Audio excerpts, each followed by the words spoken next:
Ogród Bernardyński ponownie otworzył swoje podwoje dla Wilnian i gości stolicy Litwy.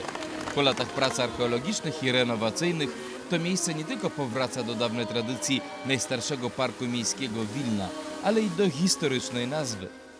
Esam matę tą parką anksčiau, bet tai parkas atsinaujinęs visiškai. Tie fontanai, muzika, nuotaika, geras oras padaro viską, ko reikia, kad žmogui siela džiaugtųsi. Labai patinka. Visa aplinka, visa pritaikyta ne tik poilsiui, bet ir edukacijai. Iš tikrųjų, tie fontanai, viskas gražu, tvarkinga, Botanikas, malonu. Kai svečiai atvažiuos, bus kur nuvesti, viena iš tokių vietų vertingų apžiūrėti, pasidžiaugti. Bet čia protingai padaryta. Jaučiasi, kad remtasi tais duomenimis, kurie išliko, kurie žinomi.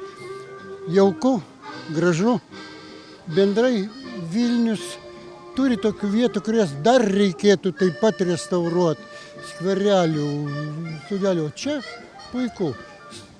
Labai svarbu ir tai, man atrodo, kad yra zonos, kurios vaikučiams, vaikams, šeimoms, na ir porelėms yra kur pasidėti prie ošiančias Vilnelės.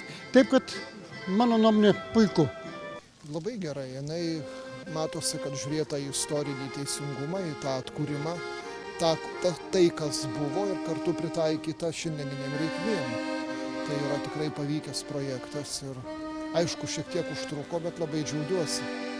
Aišku, patinka, pavyko, atrodo, įgyvendinti.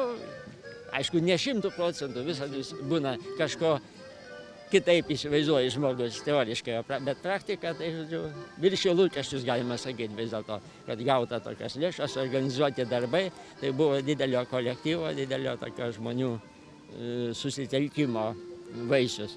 Ir tuo labiau, kad buvo labai daug neobjektyvios, jūs atsimenat, kritikos, priekabiavimo tokio, tai tame fone, sakyčiau, kad pavyko su geru pliusu. W dniu otwarcia ogród bernardyński przeżywał istne oblężenie, co świadczy o tym, jak bardzo Wilnianie czekali na jego otwarcie i jak duże nadzieje wiążą z tą oazą spokoju w centrum miasta, gdzie w cieniu starych drzew można będzie, jak niegdyś, zapomnieć o wielkomiejskim zgiełku.